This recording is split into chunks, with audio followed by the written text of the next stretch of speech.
The 50th was mind-boggling.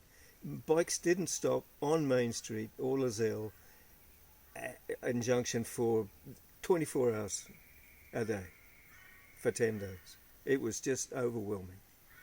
And that was your first time in town? In town, yeah. And I'd never seen a rally as big as this in my life. Yeah. I don't think anyone had. No, it was probably beyond expectation. A handful of people figured it was going to be a monster, and some guys became millionaires in that one rally. But everybody did well, yeah. And one of the things, I met the Gypsy Leather Crew, and they invited me to join their store in Daytona, which I did the following year. And I was set up in Daytona for quite a while, and we had a building there, and it was good. It was good to us.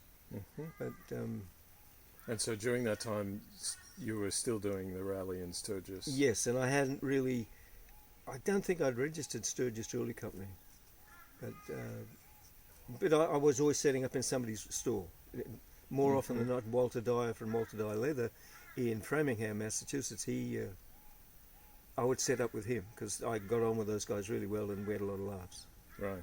I think one of those laughs involves something along the lines of the Sasquatch.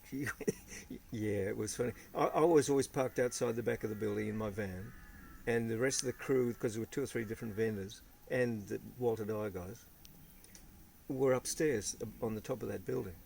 Well, one night I hit the sack early because I was knackered. I was always doing these shows on my own. And they all came home from the bar and started talking right around my van and laughing and joking. Of course, they'd been had a few drinks. And I was livid because I woke up and I thought, I'm never going to get back to sleep. So I climb out of the door, which is away from where they're all standing, so they don't even know I'm climbing out of my van. And I immediately get onto the roof and I rant and rave and just give them a serve. Well, they all were stunned, and they just looked at me. Nobody said a thing. And they slowly but surely filed up the steps and went to bed. And I was livid still, and I get back in the van, I'm climbing into bed, and I realise that I'm absolutely buck naked. I haven't got a stitch of clothing on. And of course I started to laugh and fell right to sleep, and it was all over. But the next morning, Brian Cardinelli, the t-shirt guy from Road to Ruin T-shirts, he started the rumour, because he was a very funny fellow, he still is, that the Sasquatch had been sighted in the back alleys of Sturgis in the middle of the night. Yeah, that was funny. Very good. So those were the years where you were still setting up in Sturgis, and you continued to do so, and moved away from Daytona and found a property on Main Street, right? Yeah. That became the permanent home of its In fact, Sturgis Jewelry. The Gypsy Leather guys found this building for me and to put me onto it. And a good friend of mine in Rapid went and checked it out for me, and blah, blah, blah. Cut a long story short, I bought it from Fred Lang, Buckland Hyde, and unfortunately he died very recently, and everybody's missing him.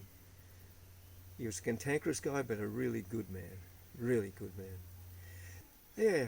And so that's 1049, and it's Main Street. It's the home of Sturgis Jewelry now. Sure is. It's been there for a while.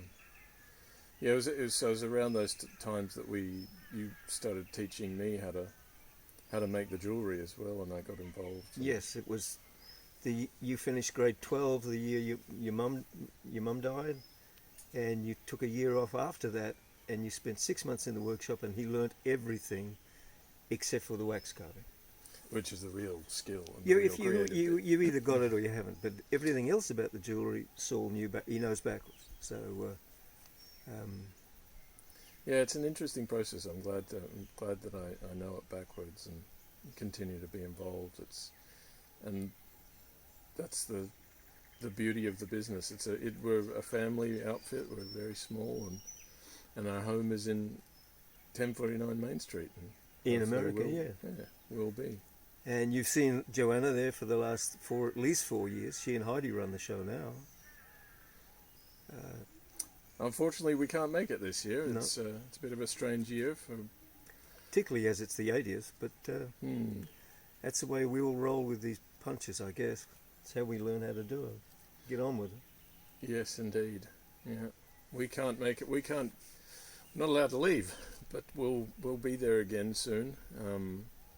We look forward to more rallies in the future. Good one. Yeah. Good to chat to everybody.